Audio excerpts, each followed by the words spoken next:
ایک تو ایسی بلائی بھی ہے نا جو آج کے زمانے میں ہم منافقت والی کرتے ہیں، میں تیرا بڑا خیر خواہ ہوں، لیکن بغل میں چھری رکھی ہوتی ہے کہ میرے حضور نے جناب ابو ہریرہ کو 5 نصیحتیں فرمائیں۔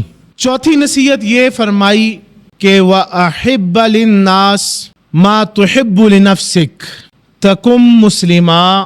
امام الانبیاء صلی اللہ علیہ وسلم نے ارشاد فرمایا، اے ابو ہریرہ، لوگوں کے لیے ویسی ہی بھلائی پسند کرو جیسی اپنے لیے پسند کرتے ہو۔ آگے حضور نے پھر اس کا انعام بھی ارشاد فرمایا، حضور نے فرمایا تَكُن مُسْلِمًا، تم مسلمان ہو جاؤ گے۔ ہمارے معاشرے میں ایک بہت بڑا ابہام ہے جی، ہم دعوے دار ہیں کہ ہم سے بڑا مسلمان کوئی نہیں، اور اس خوش فہمی میں زندگی بسر کرتے ہیں کہ ہم مسلمان ہیں جی، ہم مومن ہیں جی، لیکن میرے آقا علیہ الصلوۃ والسلام حضرت ابو ہریرہ پاک کو فرما رہے ہیں کہ تم مسلمان ہو جاؤ گے کس وقت؟ جب تم دوسروں کی خیر خواہی چاہو گے۔ اور کیسی خیر خواہی چاہو گے؟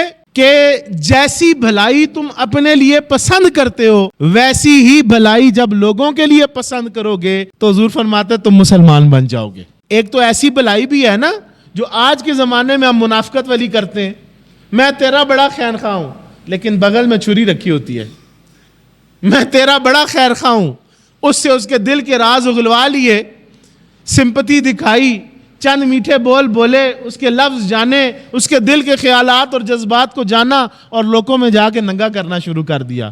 آج تو ایسی خیر خواہی ملتی ہے نا، آج تو دین کے نام پہ ایسی خیر خواہی ملتی ہے۔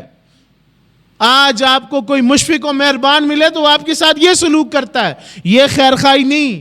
جناب ابو ہریرہ کو فرمایا، ابو ہریرہ ویسی بھلائی جو تو اپنے لیے چاہتا ہے نا وہ دوسروں کے لیے بھلائی شروع کر دے، کیا ہوگا؟ مسلمان بن جائے گا۔